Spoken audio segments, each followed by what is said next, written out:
Hi everyone, welcome back. In this video I want to compare both C++ and Python YOLO model running because I believe there is a misunderstanding about these things in society because people are believing C++ is always faster than the Python whatever you are running. Actually it's wrong, so we will see that in this video. What my plan is that already I have, by the way, if you didn't watch, you can watch my YOLO 12 running both for Python and the C++ part. Here I already converted PyTorch model into the ONNX format to be able to run on C++ side. So my purpose, I will run this ONNX format firstly in C++ and also similarly by making everything similar. For example, both Python and C++ are gonna use CPU and they are gonna use the same model and they are gonna use the same input, and I will compare the inference speed of these two. So at the end we will see which one is faster. And ONNX actually maybe is not a good choice to compare these two languages because ONNX is more generalized more generalized engine, so it can be used for many things. Also you should keep in mind YOLO also, I mean Python is also in behind using to be able to ONNX model OpenCV which is written in C++ and C. So in here we will only compare what this Python overhead is causing, how much time it is causing. So we will only see because both is at the very end using OpenCV which is written in C and C++. But again we will see even this small overhead how much time it is causing. But the most important thing, for example, again in here I have one more Python code which is taking the same input, not same input but taking PyTorch model.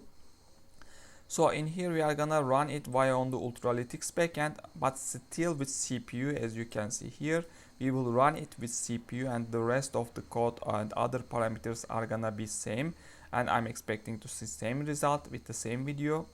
So this is the most important because if your target is getting the appropriate results, it doesn't matter what you are using. So PyTorch is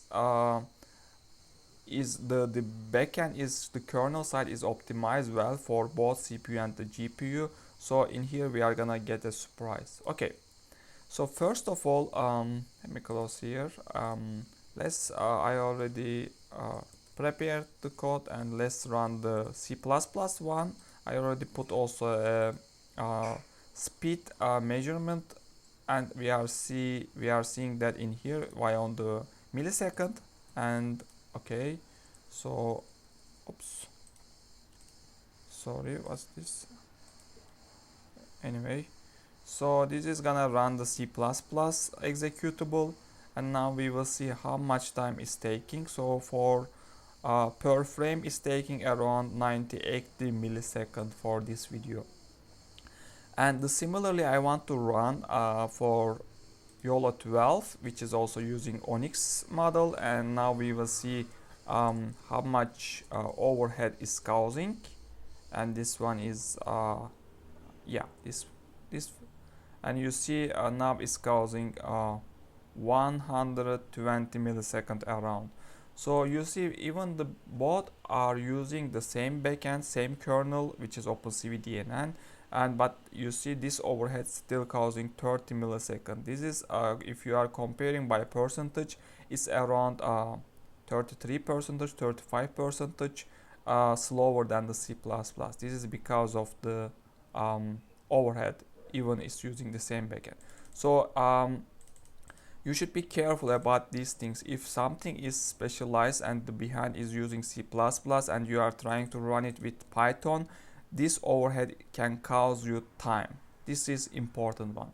But let's switch to the PyTorch one, which is using Ultralytics backend kernel, but still with CPU machine. And here we can run, which is YOLO 12 and PyTorch code. Okay, let's run this one. And now you see dramatically is it's decreasing the speed almost triple. Before it was 120, now it is 40 with CPU, 40 milliseconds, even less than the C++. But yeah, I can say it's not really good to compare with this one, because the ONNX model and the PyTorch model is totally different. This is totally specialized for PyTorch kind of model, so it's optimized well, so it's giving good results. But ONNX is a generalized format, so yeah, it's not at all good to compare. But what I want to tell is, any model or any kind of AI things you want to run, you need to be considering which one is better. You cannot directly think about C++ is better. For example, YOLO 12, if we are talking specific to that one, YOLO 12 currently you cannot get this speed on C++ side, because it's not supported at all. It's only supporting for a couple of kind of model, if you are couple of kind of format, if you are converting. Otherwise, yeah, for this specific YOLO, it will be of course better to use PyTorch backend, PyTorch kernel, and yeah. So in this video, simply I just wanted to show this comparison. It is important because, and yeah, that's all. Thanks for watching. See you in the next videos.